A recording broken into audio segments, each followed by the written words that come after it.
Emily and her mother, Claire, lived in a quiet suburban neighborhood, a family that seemed ordinary to everyone who passed by. But behind closed doors, Claire's obsession with perfection would drive her to a horrifying act of control, one that would slowly destroy Emily's life and shock the entire community. In a quiet suburban neighborhood, life seemed ordinary, almost idyllic. Rows of well-kept houses lined tree-shaded streets, children rode bicycles and played in yards, and neighbors exchanged friendly waves during evening walks.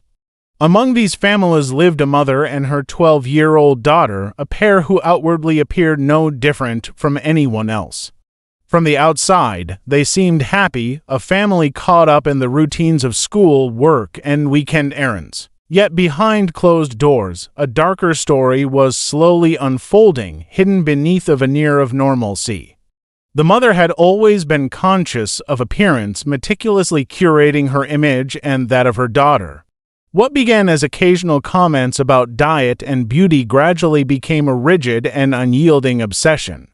She monitored her own weight, the food she consumed, and even the way she presented herself on social media. Her daughter, once full of energy and curiosity, became the focus of this fixation.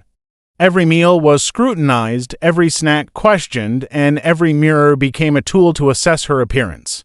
At first, the daughter complied without resistance, eager to please her mother, unaware of the subtle danger that was creeping into her daily life. At school, teachers began noticing small changes. The girl, once lively and attentive, became quieter, her laughter less frequent, her steps slower. She declined lunch invitations from friends, claimed she was not hungry, and slowly withdrew into herself. Her cheeks lost their youthful roundness, her energy faded, and she developed dark circles beneath her eyes. Friends whispered their concerns, but the mother's carefully crafted explanations, claims of healthy eating and disciplined habits kept suspicion at bay. The signs were there, but they were easy to dismiss as typical adolescent behavior, a phase of self-consciousness that would eventually pass. At home, the atmosphere shifted subtly but unmistakably. The mother imposed strict rules about what could be eaten, when, and in what quantity.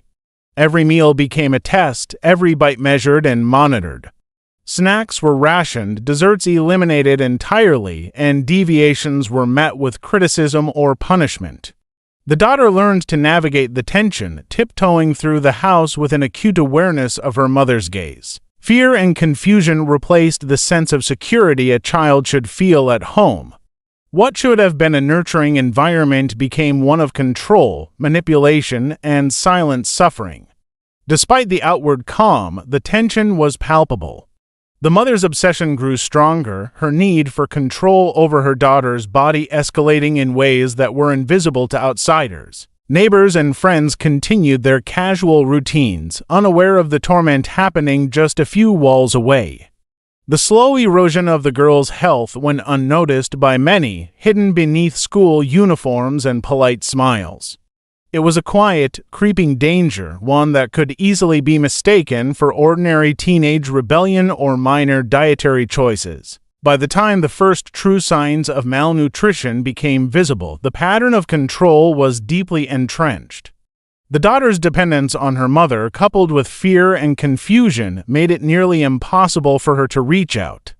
The house, once a place of comfort, had transformed into a prison, its walls silent witnesses to a growing tragedy. What started as an obsession with appearance had evolved into a devastating cycle of control and neglect, setting the stage for a story that would shock everyone who thought they knew this seemingly ordinary family. The careful balance between appearances and reality, between what neighbors saw and what actually occurred behind the doors, created a tension that would only intensify as the situation worsened. Each day, the mother's fixation tightened its grip, and the daughter's strength and spirit slowly diminished, leaving behind the fragile beginnings of a tragedy that no one could have imagined. Inside the family home, life had taken on a rigid rhythm dictated entirely by the mother's obsession. Meals were no longer simple acts of nourishment, they had become tests of obedience. Every item of food was measured, weighed, and carefully rationed. Breakfast consisted of minimal portions, often just a single piece of fruit or a small bowl of cereal, while lunch and dinner followed strict rules that the daughter could neither question nor escape. Snacks were forbidden entirely, and even small amounts of food consumed outside the prescribed schedule were treated as acts of defiance. The mother monitored her daughter closely, ensuring that no unapproved calories entered the house, and the daughter learned to eat in silence, hiding hunger behind a mask of compliance. The psychological toll of this control was immense. The daughter's world had shrunk to the walls of the home, the confines of the kitchen, and the rules imposed by her mother. She began to fear the very act of eating, associating food with guilt, punishment, and the constant judgment of her mother's eyes. Her thoughts, once free and playful, became consumed by worrying over every bite. The mother's influence seeped into every aspect of daily life, shaping not only what her daughter ate but how she perceived herself. Mirrors, once innocuous household items, became instruments of scrutiny, and the daughter would check her reflection repeatedly, hoping to measure her compliance and avoid anger. Outside the home, signs of distress began to emerge. Teachers and school staff noticed that the girl often appeared tired, pale, and withdrawn. She struggled to keep up with physical activities and frequently complained of stomachaches and fatigue. At lunchtime, she would sit quietly, refusing to eat the school-provided meals, often claiming she had already eaten or simply wasn't hungry. Some classmates whispered about her diminishing size and lack of energy, but without visible bruises or overt mistreatment, it was difficult for anyone to recognize the severity of her situation. Even those closest to her were deceived by the mother's polished explanations, which framed the daughter's frailty as the result of discipline, choice, or minor illness. Within the home, the mother's methods grew increasingly controlling. She kept meticulous food logs, monitored caloric intake, and implemented punishments for perceived infractions. A forgotten piece of bread, an unapproved snack, or even the suggestion of hunger could provoke scolding, denial of privileges, or silent withdrawal of attention, all of which reinforced the daughter's fear and compliance. The mother justified her actions with claims of health, discipline, and love, masking the cruelty beneath a facade of care. The daughter, trapped by fear and dependence, began to internalize her mother's beliefs, seeing herself as flawed or weak if she did not meet the impossible standards imposed on her. The atmosphere in the house was suffocating. Meals became moments of anxiety, quiet walks to school were overshadowed by fear of judgment, and the daughter's interactions with the outside world were limited by exhaustion and self-consciousness. The home, which should have been a sanctuary, had transformed into a space of constant surveillance and manipulation. Every movement, every expression, and every choice was scrutinized, leaving no room for normal childhood freedom or exploration. As the months passed, the daughter's health deteriorated further. Weakness replaced energy, hunger became an unspoken companion, and the lines between fear and love blurred.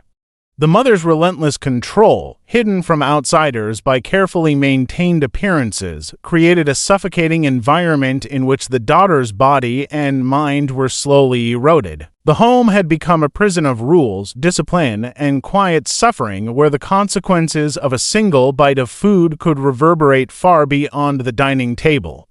In this controlled, shadowed existence, the daughter's world had shrunk to the size of her mother's obsession, leaving her vulnerable and isolated, trapped in a reality where escape seemed impossible. As the months went by, the daughter's health declined at an alarming rate, though the change was gradual enough that most outsiders failed to notice the severity of her condition. What had once been a lively, curious girl became pale and withdrawn, her energy sapped by chronic hunger and exhaustion. School, once a place of engagement and social connection, became a struggle. She moved through the hallways like a shadow, avoiding attention and quietly enduring the whispered concerns of classmates who noticed her shrinking frame. Her skin had lost its natural glow, her hair appeared dull, and dark circles framed her eyes, evidence of sleepless nights and constant worrying. Teachers, initially attributing her fatigue to typical adolescent mood swings or minor illnesses, began to suspect that something more serious was occurring, but the mother's careful explanations and rehearsed assurances continued to mask the reality. The mother's control over the household intensified. Food remained scarce, and every meal was a test of the daughter's obedience. The mother timed each bite, insisted on precise portion sizes, and refused to allow any deviation from the rules she had set. She monitored her daughter's weight and kept detailed records of every gram of food consumed, reinforcing the notion that failure to adhere to these standards was unacceptable. The daughter became increasingly isolated, not only physically but emotionally, as the fear of punishment or disappointment permeated every interaction. Her world shrank to the size of the house, the kitchen, and the limited spaces where she could move without attracting scrutiny. Despite the mother's strict control, cracks in the facade began to emerge. Neighbors noticed the girl appearing unusually frail during walks to and from school. She seemed smaller than before, her movements sluggish, her posture weak. One neighbor, alarmed by the dramatic change, began quietly asking questions about her well-being, though they received only polite reassurances and smiles from the mother. School staff also began documenting their observations, noting her pale complexion, listless behavior, and continued refusal to eat at school. A subtle tension started to build, a feeling that something was not quite right, even if the full truth remained hidden. The mother, aware of the growing scrutiny, became more careful in maintaining appearances. She presented herself as a loving, attentive parent, emphasizing the importance of discipline and healthy living. She invited neighbors over, posted carefully curated images on social media, and interacted with teachers in ways designed to reinforce the image of a responsible and caring mother. Behind closed doors, however, the daughter's suffering escalated. Her frailty became more pronounced, her voice quieter, her movements slower. The home, once a place of routine and safety, had become a cage where hunger and fear dominated every moment. As the investigation slowly gained momentum, the evidence of neglect began to accumulate. Teachers' reports, neighbors' observations, and the daughter's visible decline painted a picture of prolonged malnutrition. It was no longer a matter of perception or guesswork. The signs were undeniable. The tension that had been quietly building now threatened to erupt as authorities and those around the family started realizing the severity of the situation. The daughter, trapped in the relentless grip of her mother's obsession, had already endured months of silent torment, her health steadily deteriorating while the world around her began to sense the unimaginable truth lurking behind the family's carefully maintained exterior. With every passing day, the stakes grew higher. The daughter's body weakened, her spirit dimmed, and the fragile boundary between life and irreversible harm narrowed. The house remained a place of control and intimidation, yet outside observers were starting to piece together the disturbing reality. It was a slow unraveling, a tension that had been mounting quietly, almost imperceptibly, until the moment when the horrifying truth could no longer be ignored. Despite the growing concern from neighbors and school staff, the mother continued to maintain an appearance of normalcy. She greeted visitors with practiced warmth, attended school events, and spoke about her daughter's supposed discipline and healthy habits. Yet behind the closed doors of the house, the situation had reached a critical point. The daughter's body had become frail, her movements slow, and even the simplest tasks left her exhausted. Her once bright eyes were hollow with fatigue, and her once vivid energy had been replaced by a quiet, persistent weakness. The pattern of control had tightened to a point where any attempt to resist or question the rules was met with fear, guilt, or punishment. Authorities, prompted by concerned neighbors and teachers, began to investigate more thoroughly. Social workers visited the home under the guise of routine checks, while medical professionals documented her deteriorating condition. The mother carefully guided these interactions, showing only what she wanted them to see and offering explanations that framed her actions as care and discipline. The house, however, held secrets that even her meticulous planning could not fully conceal. Hidden in drawers, closets, and journals were records that revealed the true extent of her obsession. Food logs detailed strict daily rations, notes outlined punishments for infractions, and a private journal chronicled the twisted reasoning behind her actions. Each entry painted a chilling portrait of a parent driven not by concern for her child's well-being, but by a relentless fixation on thinness and control. When authorities examined the daughter more closely, the reality became undeniable. She had been subjected to prolonged malnutrition, her body weakened to the point of near collapse. Medical examinations confirmed that the lack of proper nourishment had caused critical damage to her organs, leaving her vulnerable and severely underweight. Every detail of her condition pointed to intentional neglect, a pattern of behavior designed to achieve a dangerous and deadly goal.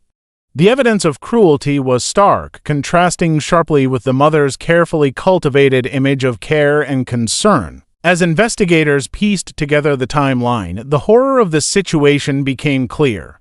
The daughter had been trapped in a cycle of control, punishment, and deprivation for months, her pleas and discomfort masked by the mother's meticulous monitoring. The journal entries revealed a methodical approach, calculating portions, limiting calories, and enforcing strict rules meant to push the child toward extreme thinness. It was a chilling glimpse into the mind of someone who could justify harm to a child as an act of love or discipline. The depth of planning and intent was what made the case particularly horrifying. The discovery shocked the community. Friends, neighbors, and teachers struggled to reconcile the mother they thought they knew with the cruel reality revealed by the investigation. It was a stark reminder that appearances could be deceiving and that the dangers children face can sometimes hide in plain sight.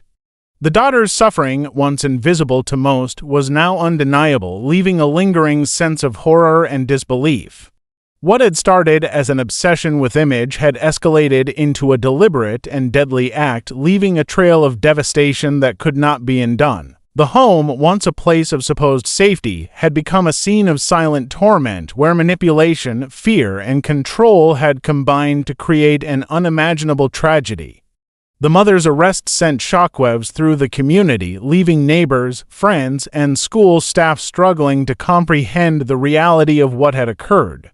In court, the details of her actions were laid bare, painting a grim and haunting picture of prolonged cruelty. Prosecutors presented evidence of meticulous control, food logs, and journal entries that documented her obsession with her daughter's weight and appearance.